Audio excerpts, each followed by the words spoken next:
Magandang umaga, mga minamahal kong mga senyor o mga kasambahay at sa mga nanonood sa aking video, magandang umaga sa inyong lahat. Ngayon, magluluto tayo ng pancake. At ito yung mga ingredients na gagamitin ko. Siyempre yung harina, yung ginagamit ko yung all-purpose flour. At saka yung kalahating sugar. At saka yung oil. At saka gagamit din tayo ng kunting vanilya lang. At saka gagamit tayo ng itlog. Pwede namang dalawa lang yung gamitin, pero ginawa kong apat kasi parang gusto ko yung maraming itlog. At saka kunting asin. Paano ba? Pabalance sa tamis at saka yun, kailang lagyan ng asin na kunti. At saka gagamit din tayo ng evaporated milk. Mag-umpisa na tayo mga minamahal ko. Ito, iuna natin yung sugar. At saka yung itlog.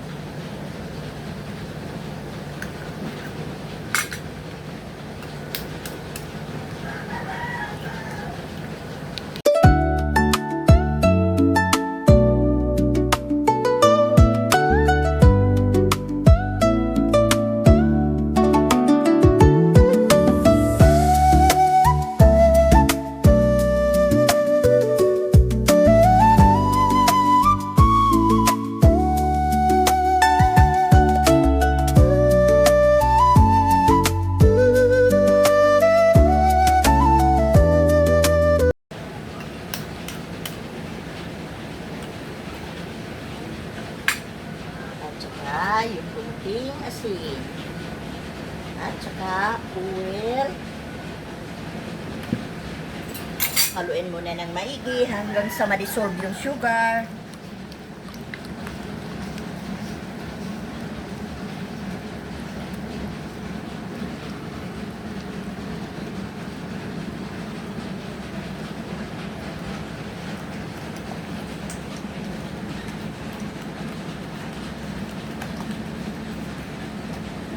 Drinking.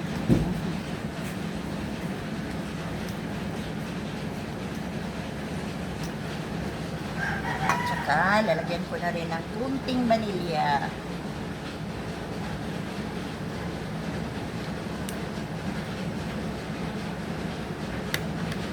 At saka isusunod ko na rin yung evaporated milk.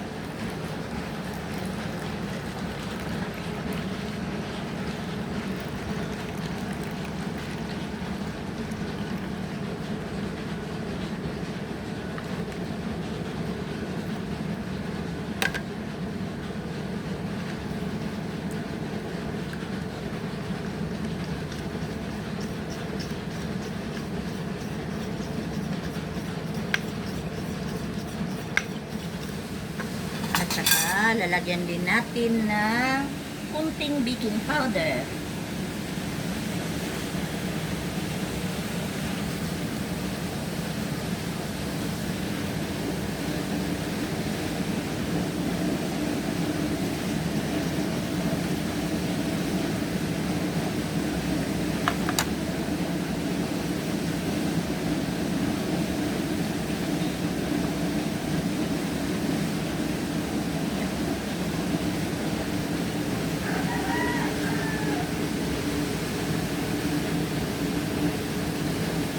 Ilalagay na natin ang ating harina.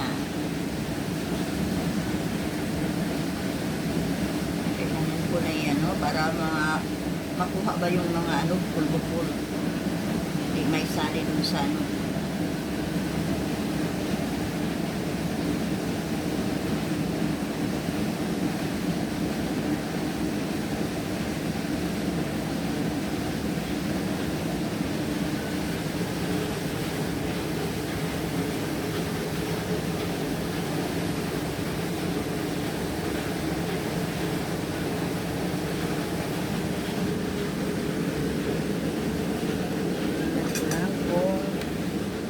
kailangan ba tayong maglagay ng tubig.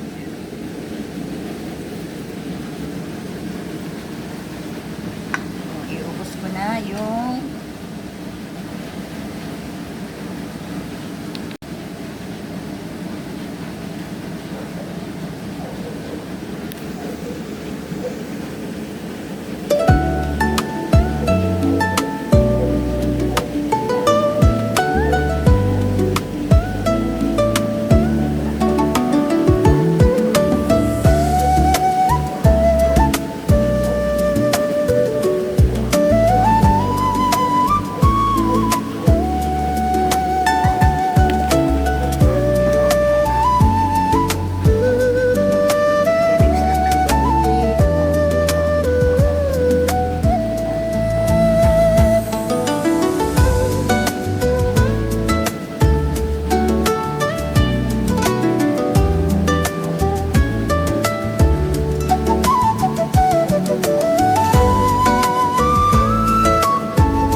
kaibigan, mag-umpisa na ako sa pagkainit ng tawa.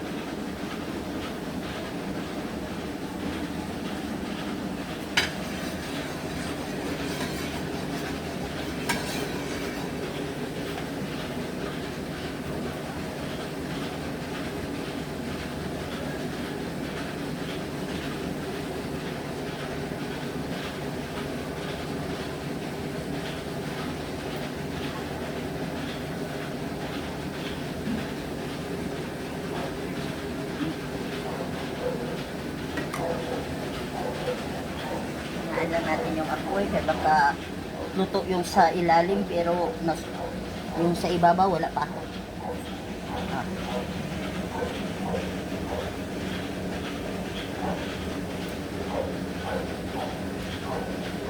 Hintay lang ng kunti. Kumusta na kayo, mga minamahal kong mga senyor? Sana nasa palagi kayo sa mabuting kalagayan. Walang mga problema sa buhay.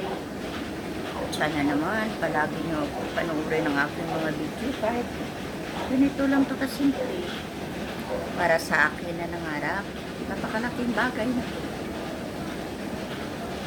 At sana katulad ko rin na may sakit, huwag ninyong isipin kung ialalahanin nyo na lang na kung merong mas malala yung karamdaman, ako na yun, pero nangangarap pa rin hanggang sa ngayon para naman baka naman lumala yung sakit natin, hindi na tayo makakilos, hindi na tayo pwedeng mangarap, hindi na tayo pwedeng makatulong sa ating pamilya.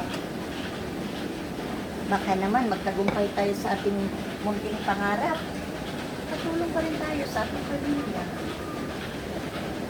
Kahit kunti lang.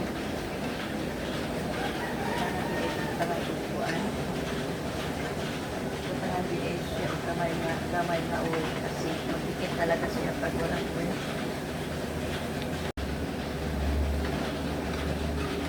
Saka, luto na ang ating pancake.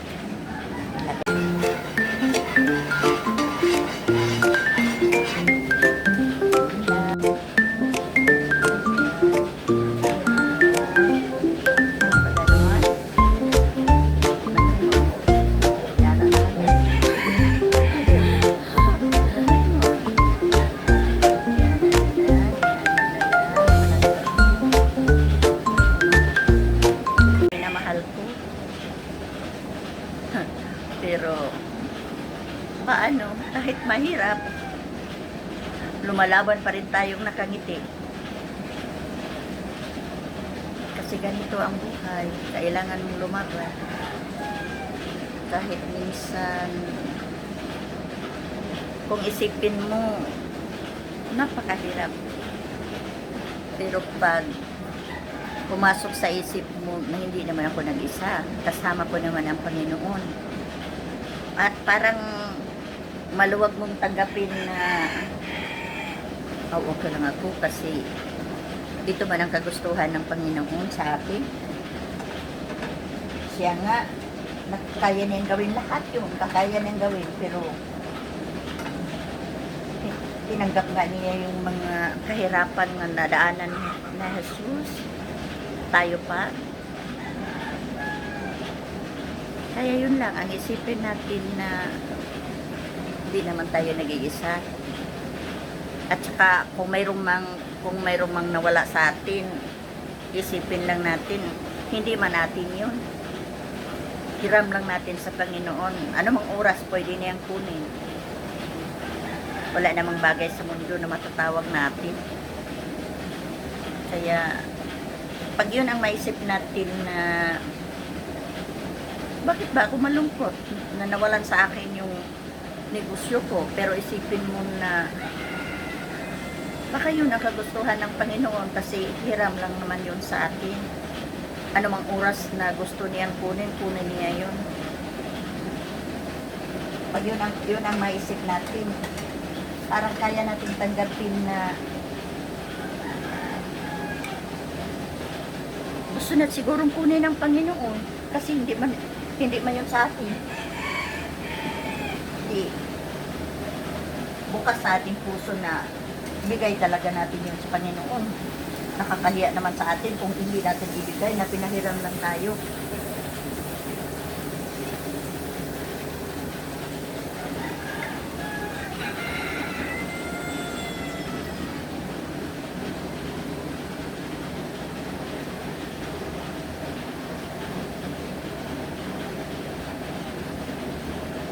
Ang lahat ng bagay hiram natin sa Panginoon. Kung gusto niyang Panginoon na tuluyan na niyang ibigay sa atin, ibigay niya sa atin yon. Pero kung gusto niyang kunin, dapat nating alalahanin na buong puso nating tanggapin. Kasi pag nanghiram ba tayo, magalit ba tayo pag sabihin ng sa hiniraman natin na taon na kunin ko na yung hiniram mo? Siyempre hindi. Ganon din sa mga bagay dito sa mundo na kasi minsan parang namatay na tayo pag nawala tayo ng trabaho, nawala na tayo ng negosyo. Pero kung isipin natin, wala mang matatawag na atin dito sa mundo, lahat hiram lang. Anumang oras gustong kunin ng Panginoon, buong puso nating ibigay. Pero naman ang realidad ng buhay, minsan mahirap. Kasi kailangan pa tayong kumain, kailangan pa tayong gumastos. Pero kung maisip natin yun na hindi naman nagbibigay ang Panginoon ng problema na hindi kayang lutasin, siyempre manulutas yun. Tulong ng Panginoon. Basta magtiwala lang tayo.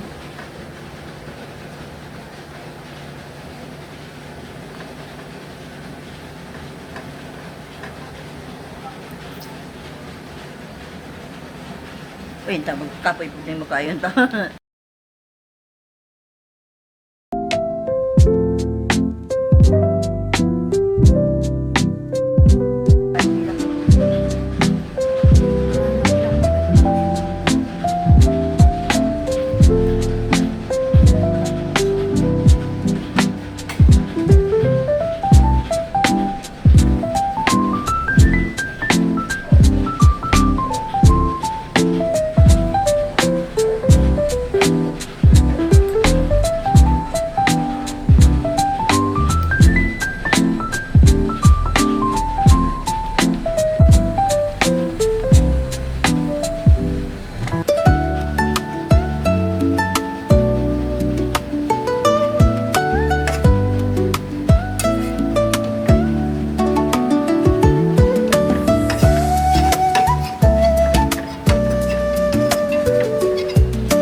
Mahal kong mga senior at sa mga kasambahay at sa mga nanonood sa akong video, tapos na, patin ko na yung stove. At ito na ang aking ginagawa na pancake. At maraming salamat sa panonood. Sana naman mag-subscribe naman kayo at saka paki-share at paki-like ang aking video. Maraming salamat. I love you. See you for my next vlog. Bye-bye.